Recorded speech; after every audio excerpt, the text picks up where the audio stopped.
Oh, inom ka muna.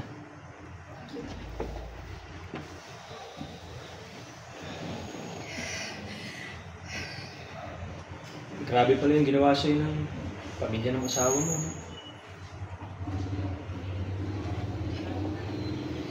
Kailangan ko talaga mabawi yung bahay. Ama na yun sa akin ng mga magulang ko eh.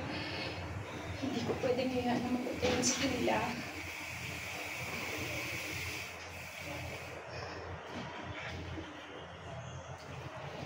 O sige, hayaan mo.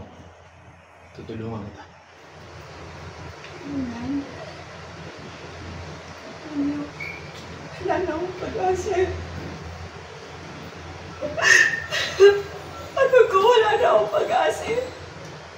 Wala naman akong pera para bawiin yun. Tsaka, alam ko sa sarili ko. Alam kong pangit ako.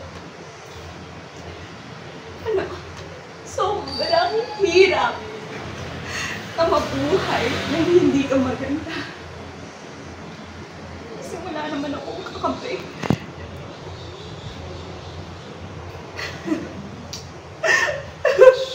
Nika, tumingin ka sa akin. Akong bahala sa'yo. Plastic surgeon ako. At kaya kong pagandahin yung mukha mo. Dahil kung yan ang dahilan kung bakit kanila pinag-iiskitahan, yan din ang gagawin. Yan din ang gagamitin natin paraan para makaganti ka sa kanila. Oh. Okay, alam ko nagtataka ka kung bakit gusto kitang tulungan, ha? Pero naaalala ko kasi sa'yo, mama ko.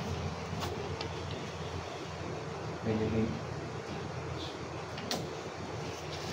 Pero naaalala ko kasi sa'yo yung mama ko. Ganyan din ginawa ng pamilya ng tatay ko sa kanya. Tutulungan kita.